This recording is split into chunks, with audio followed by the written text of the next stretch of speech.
Hello everyone, welcome back to my YouTube channel. ಇವತ್ತಿನ ಗೌರಿ ಕಲ್ಯಾಣ ಸೀರಿಯಲಲ್ಲಿ ಇವತ್ತಿನ ಎಪಿಸೋಡಲ್ಲಿ ಏನೇನೆಲ್ಲ ಆಯಿತು ಅಂತ ನಿಮಗೆ ಕಂಪ್ಲೀಟಾಗಿ ಡೀಟೇಲ್ಸ್ ಬೇಕು ಅಂತಂದರೆ ನನ್ನ ಚಾನಲ್ನ ಸಬ್ಸ್ಕ್ರೈಬ್ ಮಾಡ್ಕೊಳ್ಳಿ. ಹಾಗೆ ವಿಡಿಯೋ ಯಾವ ಥರ ಇತ್ತು ಅಂತ ಕೂಡ ಕಮೆಂಟ್ ಮಾಡಿ ತಿಳಿಸಿ. ಹಾಗೆ ವಿಡಿಯೋಗೆ ಒಂದು ಲೈಕ್ ಕೊಡೋದನ್ನು ದಯವಿಟ್ಟು ಮರೆಯೋಕ್ಕೆ ಹೋಗ್ಬೇಡಿ. ಆಲ್ರೆಡಿ ಹಿಂದಿನ ಸಂಚಿಕೆಯಲ್ಲಿ ಏನೇನೆಲ್ಲ ಆಗಿತ್ತು ಅಂತ ನಾನು ತಿಳಿಸಿದ್ದೆ. ಸರಿತಾ ಬಂದುಬಿಟ್ಟು ಗೌರಿಗೆ ಥ್ಯಾಂಕ್ಸ್ ಹೇಳ್ತಾಳೆ.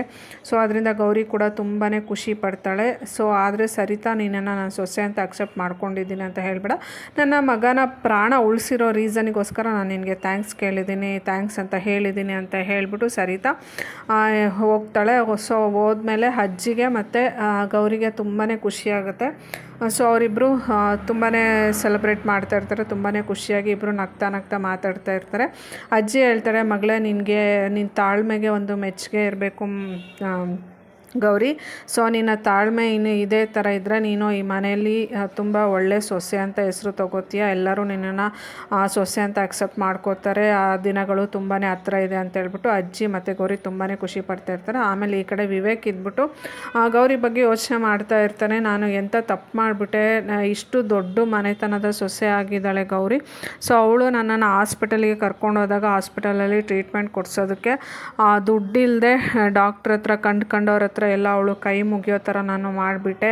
ಸೊ ಇಷ್ಟೆಲ್ಲ ಅನಾಹುತ ಆಗೋದಕ್ಕೆ ಕಾರಣ ನಾನೇನೆ. ನಾನು ಯಾಕೆ ಇದನ್ನೆಲ್ಲ ಮುಂಚೆನೇ ಯೋಚನೆ ಮಾಡಲಿಲ್ಲ, ಅವಳಿಗೆ ಯಾಕೆ ನಾನು ಫೈನಾನ್ಷಿಯಲ್ ಫ್ರೀಡಮ್ ಕೊಡಲಿಲ್ಲ ಅಂತ ಹೇಳ್ಬಿಟ್ಟು ವಿವೇಕ್ ಇಲ್ಲಿ ಯೋಚನೆ ಮಾಡ್ತಾ ಇರ್ತಾನೆ. ಇಷ್ಟು ದೊಡ್ಡ ಮನೆತನದ ಸೊಸೆ ಆದ್ರೂ ಕೂಡ ನನ್ನ ಹಾಸ್ಪಿಟಲು ಟ್ರೀಟ್ಮೆಂಟ್ಗೆ ಬೇರೆಯವ್ರ ಹತ್ರ ಸಿಕ್ಕವ್ರಿಗೆಲ್ಲ ಕೈ ಮುಗಿಯೋ ಥರ ಅವಳಿಗೆ ಈ ಥರ ಸಿಚುವೇಶನ್ ಮಾಡಿಬಿಟ್ಟೆ. ಇದಕ್ಕೆಲ್ಲ ಏನಾದರೂ ಒಂದು ಸೊಲ್ಯೂಷನ್ ಕಂಡುಹಿಡಿಬೇಕು ಅಂತ ಹೇಳ್ಬಿಟ್ಟು ವಿವೇಕು ಯೋಚನೆ ಮಾಡ್ತಾ ಇರ್ತಾನೆ. ಸೊ ಅದಾದಮೇಲೆ ವಿವೇಕು ಒಂದಷ್ಟು ದುಡ್ಡನ್ನ ತೊಗೊಂಬಂದ್ಬಿಟ್ಟು ಅವಳಿಗೆ ಕೊಡಬೇಕು ಅಂತ ಯೋಚನೆ ಮಾಡ್ತಾ ಇರ್ತಾನೆ. ಸೊ ಆಮೇಲೆ ಅನ್ಕೋತಾನೆ, ಅವಳು ತುಂಬ ಸ್ವಾಭಿಮಾನಿ, ನಾನಿವಾಗ ದುಡ್ಡನ್ನು ತೊಗೊಂಡೋಗಿ ಅಂತ ಕೊಟ್ಟರೆ ಅವಳು ಯಾವ ಕಾರಣಕ್ಕೂ ಇಸ್ಕೊಳ್ಳೋದಿಲ್ಲ, ಅಷ್ಟು ಸ್ವಾಭಿಮಾನಿ ಅವಳು. ಏನು ಮಾಡೋದು ಅಂತ ಎಲ್ಲ ಯೋಚನೆ ಮಾಡ್ತಾ ಇರ್ತಾನೆ. ಸೊ ಅದಾದಮೇಲೆ ದುಡ್ಡನ್ನು ತೊಗೊಂಬಂದು ಡೈರೆಕ್ಟಾಗಿ ಅಂತೂ ಅವಳಿಗೆ ಕೊಡೋಕ್ಕಾಗೋದಿಲ್ಲ. ಅವಳಿಗೆ ಬೇಕಾದಾಗ ಅವಳ ಕೈಗೆ ಸಿಗೋ ಥರ ಏನಾದರೂ ಮಾಡಿ ಇಡಬೇಕು ಅಂತ ಹೇಳ್ಬಿಟ್ಟು ಯೋಚನೆ ಮಾಡ್ತಾ ಇರ್ತಾನೆ. ಸೊ ಏನು ಮಾಡಲಿ ಅಂತ ಯೋಚನೆ ಮಾಡ್ತಾ ಇರಬೇಕಾದ್ರೆ ಅವನಿಗೆ ಒಂದು ಐಡಿಯಾ ಬರುತ್ತೆ. ಸೊ ವಾರ್ಡ್ರೂಬಲ್ಲಿ ಅವಳಿಗೆ ಕೈ ಸಿಗೋ ಥರ ದುಡ್ಡಿಟ್ರೆ ಅಟ್ಲೀಸ್ಟ್ ಅವಳು ಯೂಸ್ ಮಾಡ್ಕೋಬೋದು ಅಂತ ಯೋಚನೆ ಮಾಡಿಕೊಂಡು ಅವನು ಒಂದಷ್ಟು ದುಡ್ಡನ್ನು ತೊಗೊಂಡೋಗಿ ವಾರ್ಡ್ರೂಬಲ್ಲಿ ಇರ್ತಾನೆ. ಸೊ ಅದಾದಮೇಲೂ ಕೂಡ ಯೋಚನೆ ಮಾಡ್ತಿರ್ತಾನೆ, ನಾನು ಯಾಕೆ ಅವಳಿಗೆ ಫೈನಾನ್ಷಿಯಲ್ ಫ್ರೀಡಮ್ ಕೊಡಲಿಲ್ಲ, ಇಷ್ಟು ದೊಡ್ಡ ಮನೆತನದ ಸೊಸೆ ನನ್ನ ಹೆಂಡ್ತಿ ಆಗಿದ್ರೂ ಕೂಡ ನಾನು ಯಾಕೆ ಅವಳಿಗೆ ಈ ಥರ ಇಟ್ಟಿದ್ದೀನಿ ಅಂತ ಎಲ್ಲ ಯೋಚನೆ ಮಾಡ್ಕೋತಾ ಮನಸ್ಸಲ್ಲೇ ಯೋಚನೆ ಮಾಡ್ಕೊತಾ ಆ ಕಡೆ ಈ ಕಡೆ ಓಡಾಡ್ತಾ ಇರ್ತಾನೆ. ಅದಾದಮೇಲೆ ವಾರ್ಡ್ರೂಬಲ್ಲಿ ತೊಗೊಂಡೋಗಿ ದುಡ್ಡನ್ನು ಇಟ್ಟ ಮೇಲೆ ಅವನಿಗೆ ಮನಸ್ಸಲ್ಲಿ ಒಂದು ಯೋಚನೆ ಬರುತ್ತೆ. ಸೊ ಗೌರಿ ಈ ದುಡ್ಡನ್ನು ಯೂಸ್ ಮಾಡ್ಕೋತಾಳ ಇಲ್ವಾ, ಇದನ್ನು ಅವಳು ನೋಡ್ತಾಳ, ಅವಳು ತುಂಬ ಸ್ವಾಭಿಮಾನಿ, ಅಷ್ಟು ಸ್ವಾಭಿಮಾನಿ ಇರೋಳು ಯಾಕೆ ನನ್ನ ಹತ್ರ ಇದುವರೆಗೂ ಫೈನಾನ್ಷಿಯಲ್ ಫ್ರೀಡಮ್ ಬೇಕು ಅಂತ ಕೇಳಿ ತೊಗೋತಾ ಇದ್ಲು.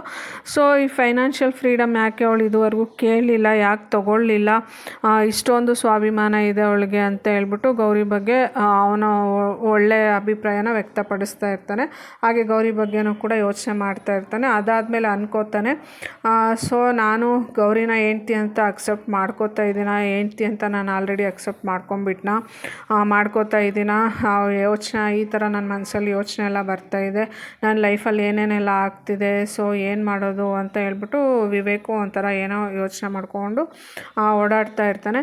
ಸೊ ಮುಂದಿನ ಸಂಚಿಕೆಯಲ್ಲಿ ಏನೇನೆಲ್ಲ ಆಗುತ್ತೆ, ವಿವೇಕ್ ಇಟ್ಟಿರೋಂಥ ದುಡ್ಡನ್ನು ಗೌರಿ ತೊಗೋತಾಳ, ಅವಳು ಯುಟಿಲೈಸ್ ಮಾಡ್ಕೊಳ್ಳೋದಿಲ್ವಾ ಅಂತ ನಿಮಗೆ ಕಂಪ್ಲೀಟ್ ಡೀಟೇಲ್ಸ್ ಬೇಕಂತಂದರೆ ನೆಕ್ಸ್ಟ್ ಎಪಿಸೋಡ್ವರೆಗೂ ವೆಯ್ಟ್ ಮಾಡಿ.